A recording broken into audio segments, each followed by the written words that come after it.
You know there might be some problems when you have even the Rolling Stone questioning the hacking investigation. They've got a great piece out this morning that I recommend everyone read. And here's in part what they say. They say, like the WMD story, there's an element of salesmanship the government is using to push the hacking narrative that should make reporters nervous. They also go on to say that if there was a real smoking gun there, if there were a real smoking gun, they had evidence, then President Obama would actually do something to hit a little bit harder. Sending out 35 of their folks ain't going to do anything. Well, and, you know, there's something that I don't hear reported very often. Everybody's all exercised about the fact that Russia supposedly got involved in our election, even though there's no evidence, none at all, that it had any impact on the election if they hacked into John Podesta's computer because he gave them his password, which wasn't very smart. But here's what I want to know. Why haven't we seen the outrage for the U.S. and the Obama administration getting as involved as they were in trying to defeat Benjamin Netanyahu in his re-election in Israel? I mean, they spent all kinds of money. Sure. Some of it was State Department money, millions of dollars worth of effort, and all the Obama consultants went over there trying to defeat Bibi Netanyahu. Where's the outrage there about us getting involved in Israel's prime minister election? Haven't heard it.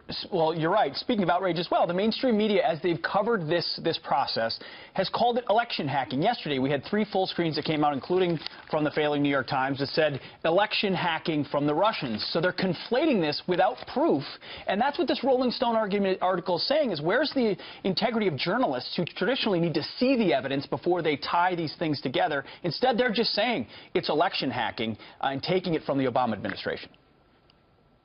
Well, and it wasn't the election that was hacked. It was the DNC computers. And again, the reason they got hacked was because some very dumb Democrats gave up their passwords in a spoofing operation. I mean, I don't understand why they continue to make it appear that somehow the Russians got into the voting machines and manipulated the votes. They didn't. Hillary Clinton lost because of dumb things like giving over passwords, hiding a server in a bathroom with classified information that was illegal to store on an unsecured server. Yeah. And they want to pretend that somehow Putin was behind all of their blunders, including not going to key states to campaign. And the White House parting shots against Russia and Israel are a sharp contrast from the early days of what was initially dubbed the drama-free administration. The president's actions stunned critics and supporters alike, and there are still 3 weeks to go before he closes up shop. Fox News politics editor Chris Starwalt is here to help put it all in perspective, perhaps make it a little bit more easy for us to understand. First and foremost, I want to start with Russia, if I may. What type of landscape and challenges does this present for President-elect Donald Trump going forward? And were you surprised when you saw the move by President Obama? I was surprised at the Goldilocks approach that he tried to take, but maybe I shouldn't have, because that's sort of been the style of he's used on international stage. He didn't go hard. He didn't go heavy against Russia, but neither did he let it pass. So he tried to thread the needle with this mostly symbolic response. Putin called his bluff. And said, oh, never mind, I'm not even affected by it. It was a way for Putin to reinforce what he has depicted as Obama as weak on the world stage, America as feckless or not effective. So Putin, in choosing to ignore it, gets to backhand Obama on the way out. I heard, I read actually over the weekend someone say, it's not what Vladimir Putin said, it's what he didn't say. Is there a little bit of a warning there? Is there room for manipulation going forward? Donald Trump is going to find when he gets in that it is much harder to be Russia. We think of Russia, Americans tend to think of Russia as a weak power, as sort of a backward country, and it does have a weak economy and it has all these problems. Russians think of themselves as major players on the world stage. Vladimir Putin sees himself as every bit the equal to the President of the United States, and I think that you will see that as he and Donald Trump start sparring as what Putin thinks of as equals, the 2 nuclear superpowers, and that's the way Putin sees it. As that goes on, it's going to be hard to maintain this chummy relationship that Trump and Putin have had, because sometimes the United States and Russia have coterminous interests. Oftentimes they do not. So we may see another reset button, maybe one that's spelled correctly. Spelled correctly, yes. Right, but the same red button. I want to move on to Israel. We saw a cryptic tweet, Donald Trump writing in part, President-elect rather, that things will be different come January 20th. So what will things look like come January 20th, and how will he change the relationship if it needs to be changed?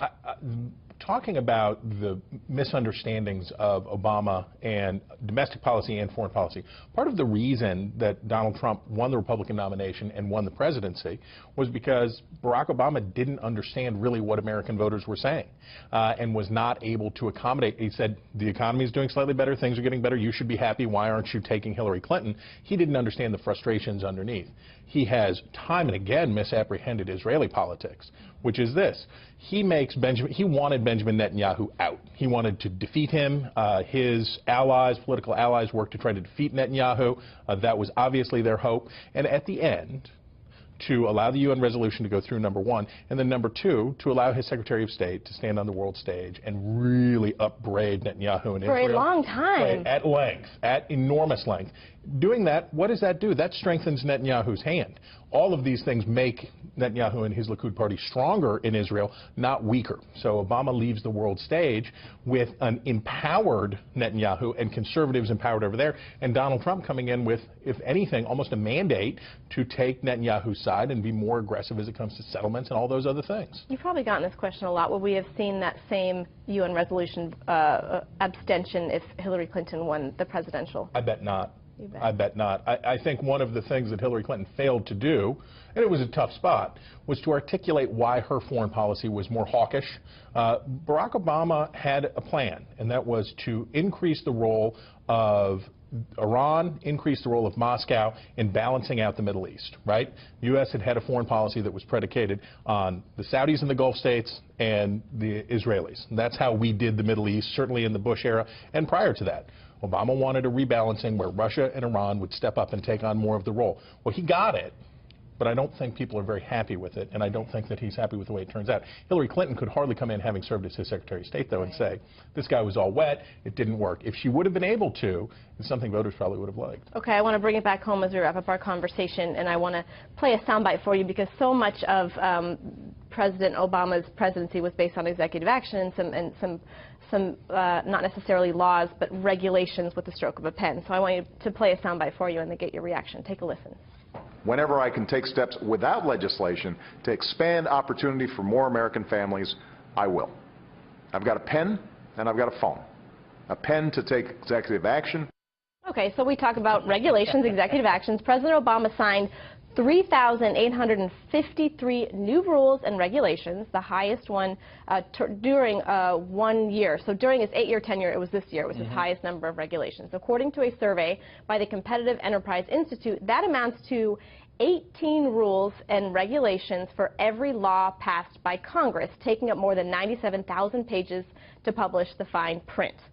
That's a lot of paperwork and a lot of actions and regulations passed without Congress. Now, we should remember that we live and have lived in the United States in an administrative state for the last at least 40 years, but probably more like 80 years, in which Congress has delegated a lot of its responsibilities to the executive branch. So some of that is just normal and natural in the course of business here. But what is funny, not ha-ha, but what is interesting about this moment politically, Democrats urged and encouraged the president to expand executive authority again and again and again, and defended things that even include what would have shocked the sensibilities of many Democrats before, like keeping kill lists for drone strikes, for arguing that Americans could be killed without trial under suspicion of terrorism, vast expansions of presidential power. They did not imagine that they would be handing that over to Donald Trump. And they have expanded the power of the presidency substantially, and they are handing it over to a person who they're just terrified by. And the House and the Senate, too. And the House and the Senate, Happy too. New Year. Happy New Year. Thank you, Chris, for breaking it down. We love having you on the show. It's going to be a great one. I appreciate it. Joining us now, Waleed Farah is a Fox News Middle East and terrorism analyst. He's also a former campaign policy advisor to President-elect Trump. Welcome, sir. Good to see you today. Happy New Year. Happy New Year to you, Uma. Thank you. Well, as we get set to welcome 2017, there are a host of problems facing the new administration. And with Angela Merkel today saying that Islamic terrorism is Germany's biggest test right now and threat, isn't it ironic since she essentially set up the problem in a big way by allowing over 1 million people, 1 million refugees to come into her country. Many of the vetting processes were questioned at the time, and now she stands a big test herself because she could be voted out of office. Absolutely. I remember myself just before these waves start moving from Syria because, by the way, Europe and the current administration did not address the issue of Syria. So there is some some root causes here, but we addressed it at the European Parliament, and we warned that the waves are going to come. Though they have a humanitarian consideration, are penetrated by jihadists, and Germany felt that, and of course the Chancellor now is trying to say that has nothing to do, meaning I had to do what I had to do in terms of humanitarian duties, but we are now facing that terrorist threat. I think in 2017 there needs to be a different discourse and conversation both in Europe and in North America, I would say even internationally, about how to distinguish, how to make sure that we don't have jihadists in Europe and in the United States. What do you think that new test has to be? Well, there needs to be, first of all, a conversation here at home. I mean, I'm bringing it a little bit to Washington between the new administration, which is determined. First of all, the new administration of Mr. Trump, President-elect Trump, names those ideologies. And then second, we have a majority in Congress that wants to do that conversation. And once we have it done, then we're going to have a new national security doctrine, and we go to Europe and talk to the European leaders. And they need us because they have been attacked on. And what happened in Berlin or what happened in France are our chief indicators. Well, during the campaign, Mr. Trump made no secret of the fact that he was very critical of about what was happening in Europe and was very concerned about the terrorism threat, and also blasted for his attempts at saying that he's going to look at extreme vetting from countries where there is a high degree of terrorists coming from those nations. The old policies, both in Washington and in Brussels, which means the European Union, failed. Otherwise, why are we having all these attacks? And now the intelligence community is telling us that we are conducting investigations in all 50 states, and the Europeans are conducting investigations in all 27 countries that they have. So what did not work before needs to be examined, re-examined, and a new policy and a new strategy has to be devised. And what has been said on the campaign trail basically will become the nucleus of the next policy once it is discussed, debated, and we have a unified position with regard to this policy.